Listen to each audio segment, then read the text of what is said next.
What's up everybody, Zach Evans here again, and today I'm going to teach you how to play a very cool version of Mary Had a Little Lamb. Not your grandma's version, but a new version that's going to really sound cool. And I'm going to show you exactly how it sounds first. And I will say, if you're a beginner and it looks challenging, don't worry, it's actually a lot easier than it seems. You could absolutely learn it, but only if you follow exactly what I say on the video. So here's exactly what it's going to sound like at the end.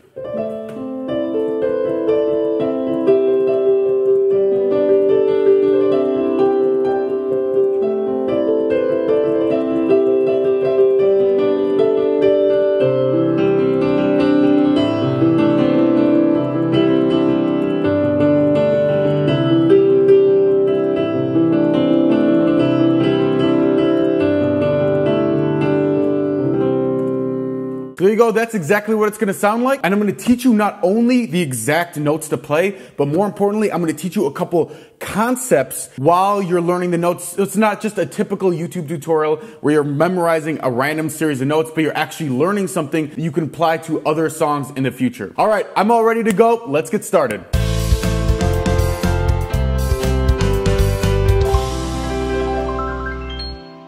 All right, let's get started. So the concept I'm gonna teach you guys today is harmonizing a melody with chords, which is actually, it's really simple to do with Mary Had a Little Lamb because it's such a simple melody. So it's a great way to learn how to harmonize melody. And what you can do is once you learn this skill, you can take another song, you can figure out the melody, and then you can harmonize it with whatever chords you choose to make it sound cool.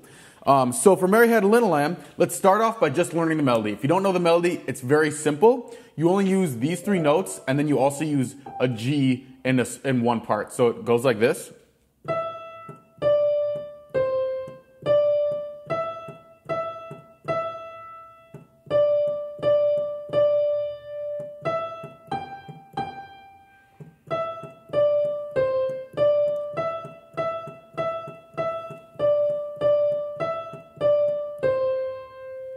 All right, so that's the melody. Now we're going to figure out what chords to use. Now there's a bunch of different chords, but what you realize once you know a little bit of music theory is you can notch down the possible set of chords to a very small percentage, and it makes it a lot easier to harmonize. So what we do is, first, this is in the key of C. All that means is we're only using the white notes. The key of C does not have any sharps and flats in it, so we can eliminate any chords that have, something like this or something like this. Any chords that have a black note, we can eliminate those straight off the bat. So now we're left with 7 possible chords. A 1 chord, which is a C chord, 2 chord D minor, E minor, a 3 chord, 4 chord F major, a 5 chord G major, a 6 chord A minor, and a 7th chord B diminished.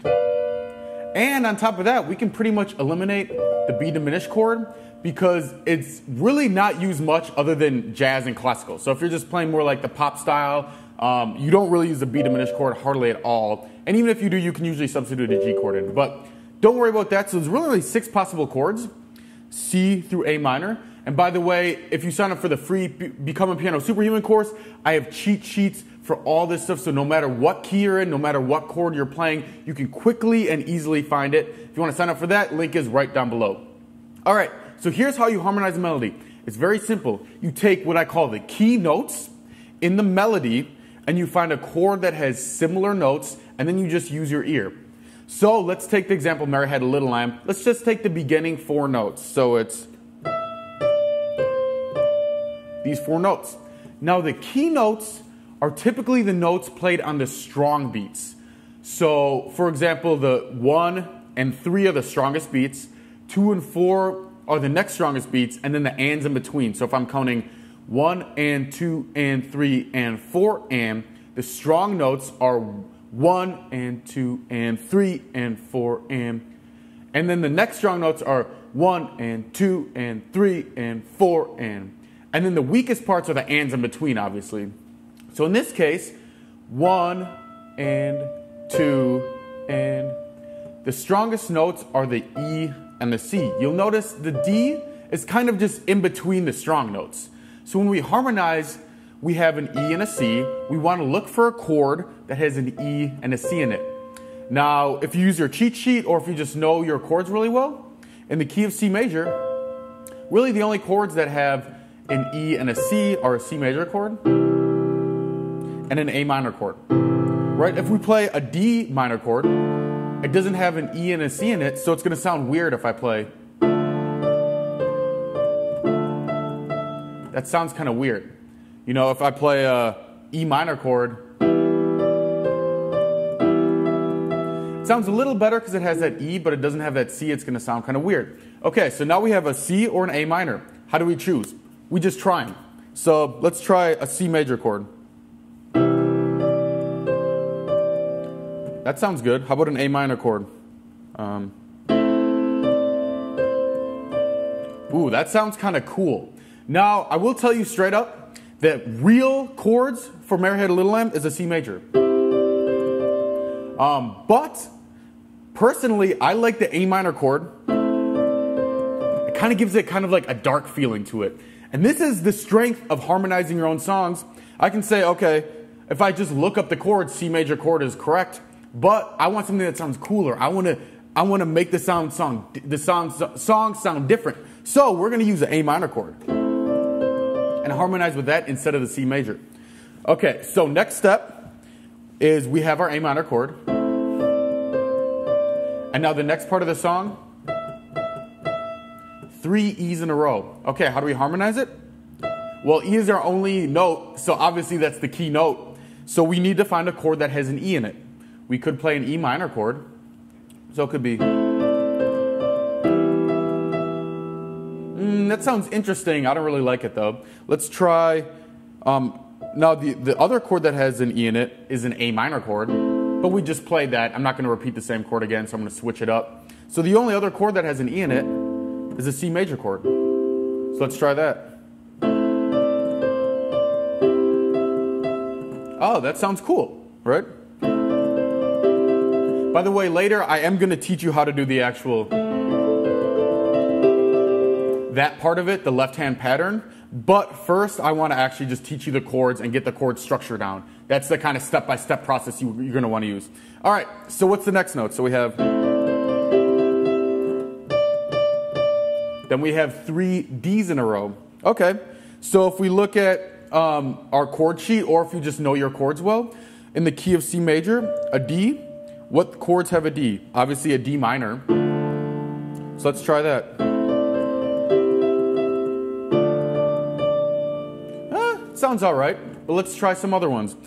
The other one that has a D in it is a B diminished chord. Remember, that's that 7th chord. Remember I said we don't really use that much in pop music. We're just going to skip over that one.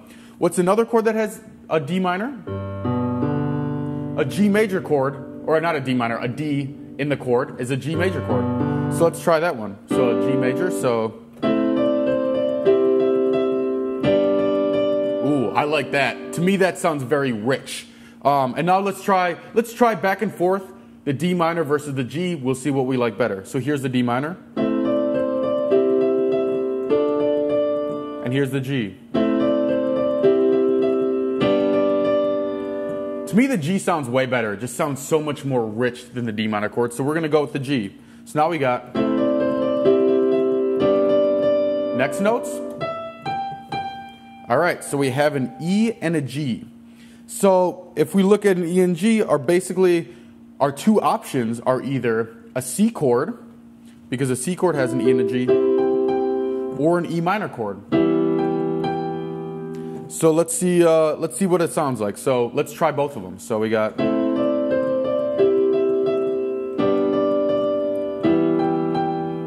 Ooh, that does sound kind of cool. It has a kind of dark sound to it. Let's try a C chord, back to a C chord. So...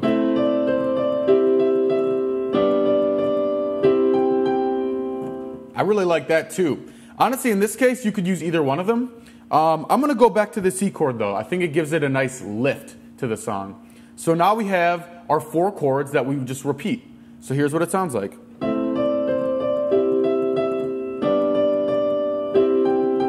And then oftentimes in pop songs, the four chords will repeat themselves again. So just try it. Try without even, harmonizing the rest of the song. Just try repeating those 4 chords again and see if they sound good. So for the second half of the melody, it goes...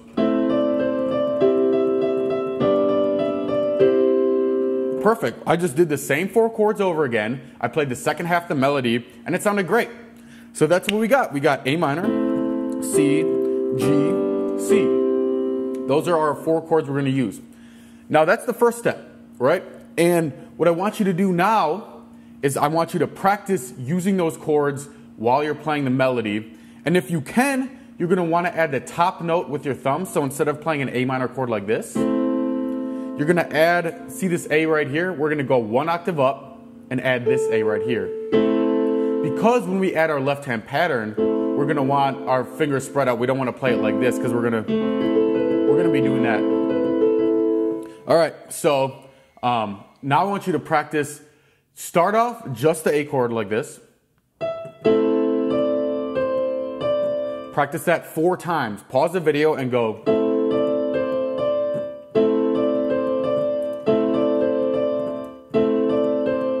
Except do it slower than I just did it. Do it slow and accurate all the time. Next, practice just the C chord. With the E, that's an easy one. Do that 4 times, then the G. And then that with the C chord again, so. Now, once you practice that, once you have that part down, and look, I'm going through this really fast in the video, but to do this right, you're going to have to pause the video and you're going to have to do each of these steps until you get it. And not just do it once and say, I have it. Do it till you actually feel confident with it. All right, so step 1 is just practicing the 1 chord. Now I want you to do 2 chords in a row. So here's what it's going to look like. You do the A minor chord and then the C chord. Stop, don't keep going, and go back and do it again.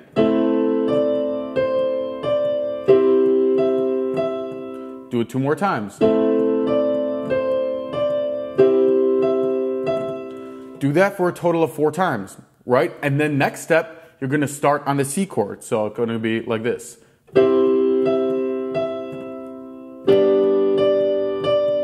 Right? We're just taking the next 2 chords and doing that chunk. Do that 4 times.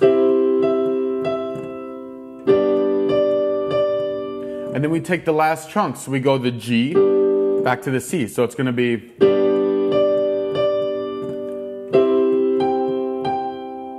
Do that 4 times. Do it slow. Do it slow enough so you can get it with no mistakes. Right? And then once you have that down, now we're going to do 3 chords in a row. So we're going to do A minor, C, G. So it's going to sound like this.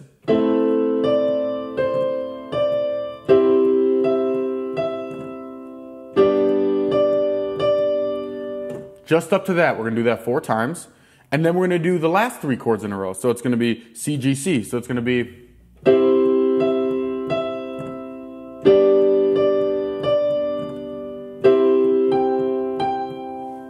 So look, if you see what we're doing, all we're doing is chunking it out. So we're doing the first 2 measures, or it's not even a full measure, but let's just say it's a measure. So the first 2 measures, then measures 2 and 3 repeated, then measures 3 and 4 repeated. Then we're doing measures 1, 2, 3 repeated, and then we're doing measures 2, 3, 4 repeated. So we're kind of taking every single chunk that's possible and working through them systematically. That's how you want to practice. One more thing, if this is too hard to get hands together right now, practice just the left hand going through the pattern. So just practice slow.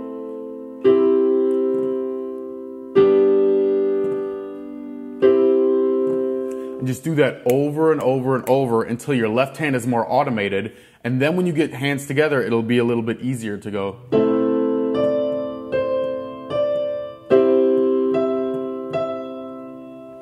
Boom. Okay. Now that part's done, and by the way, I want to make sure, don't just keep watching through the video if you don't have this done. Practice it. Actually pause the video, actually sit down and actually practice it. Otherwise, the rest of this stuff isn't going to matter. All right, so now that we have the chords, the next step is to put in what I call the secret sauce left-hand pattern. It goes like this.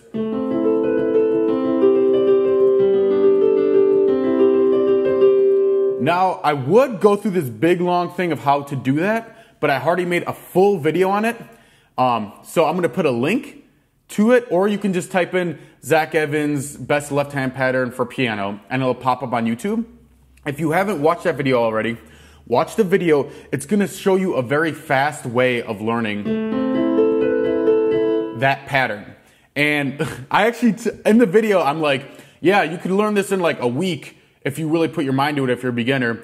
I got so many comments from people and they were saying, a week, dude, I did what you said. I learned it in 10 minutes. I learned it in 30 minutes. I learned it in one day. So it really, if you follow exactly what I say in the video, you learn the left hand, the pattern very solidly. But like I said before, I'm trusting you to do like exactly what I say, just because I know it's a protocol that works. And I know a lot of people won't do it specifically detailed exactly how I say it. So I really want to make sure you really follow the steps. So right now, pause this video, open up a new tab, and go to that video. And once you're done learning the secret sauce left hand pattern, come back to this video and we'll finish out the song. All right, so hopefully you've learned the secret sauce left hand pattern. So now we're just going to implement it with a melody. So I'm just going to play it slow so you can see where the notes hit. So it's going to be.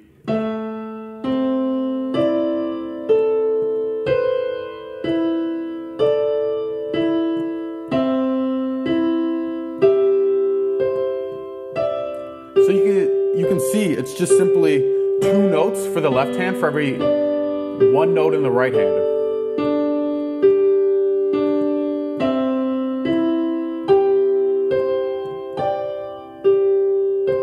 Simple. Now how you want to practice this, guess what? It's the exact same way. It's that chunking strategy we were talking about. By the way, this chunking strategy you can use on any song you play in the future. It's the most efficient way to break down your piece and practice it. So how do we practice chunks for the left hand pattern? You would just do this. That's 1 chunk. That's it. You practice that 4 times.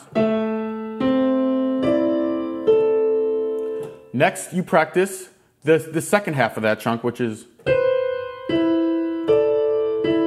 practice that 4 times. Once you practice that 4 times, then you can do the next chunk. That's the next chunk. Practice that 4 times, and then you do. And then the next chunk is. Next chunk. Next chunk. Next chunk. All right, so every time in that little last 30 seconds I said next chunk, I need you to actually pause the video. I'm sorry, I don't mean to sound like a broken record. I feel like I'm like my grandma standing up on her soapbox, but really, it's just, I know if you do this, you will learn it. If you don't do this step, you won't learn it. So every time when I said, this is the next chunk, pause the video, actually sit down at your piano and actually practice it 4 times slowly and accurately until you can get into your fingers. And then after that, now you technically have the song. Now I'm going to show you a couple spice up techniques after this. So just so you can see the full song, just in case you want to look through it again, here's what it goes like.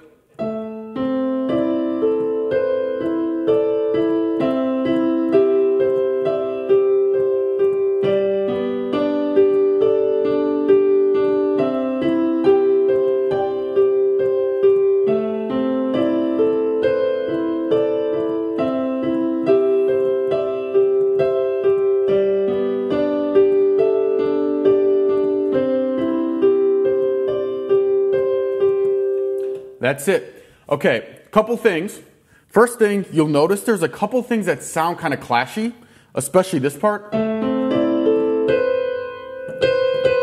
Right, that sounds kind of bad, I know, but trust me, once you speed it up, you don't notice it and it flows together. Because speed it up, it sounds like this.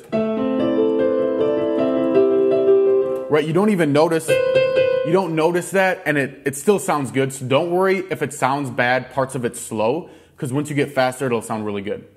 All right, so next part I want to talk about is how to spice it up. So you'll notice I actually played in another octave. So one thing you can do with really any song, if you want to vary it up and have another cool part to it, you just played another octave. So you notice I played the first half of the song in this, or the first verse in this octave.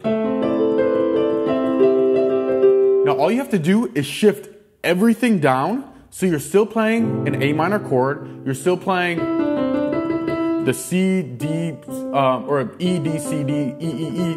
It's just down an octave. Now it's right here. So it's.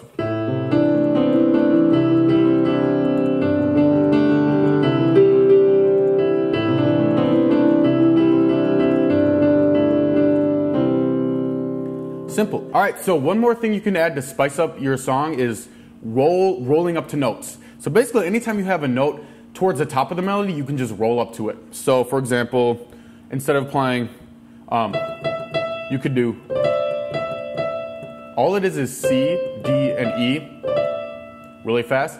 And what I want you to notice is I'm not like lifting my fingers and doing, it's more of like, I'm just playing this, everything at once, and then just slightly rolling through it, so, but it's one motion. And your wrist actually, I don't know if you can see, it goes down and out, which I teach in my Become a Piano Superhuman course. So your wrist goes down and out as you play it. I'm exaggerating a bit, but. So it sounds like this.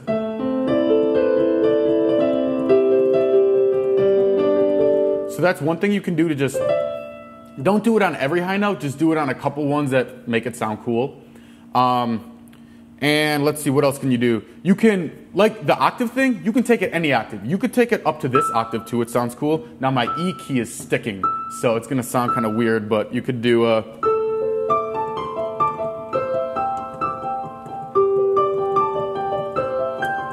you can take it that up, you can take any octave on the keyboard. All right, I hope you guys liked that video. Now, if you wanna see a super advanced version where I took this concept all the way to the extreme, I have another video called The Coolest Mary Had a Little Lamb You Ever Heard. I'll put the link somewhere here. And it's basically what I just taught you, but with crazy arpeggio runs and crazy left-hand patterns and stuff like that. And if you want to learn how to do the stuff in that, you can sign up for the free Become a Piano Superhuman course. It teaches stuff like arpeggio sweeping, which is that kind of stuff, and other like cool tricks like that. All you gotta do is sign up for the link below. All right, that's all I got for you. Thanks a lot for watching. Peace out and happy practicing.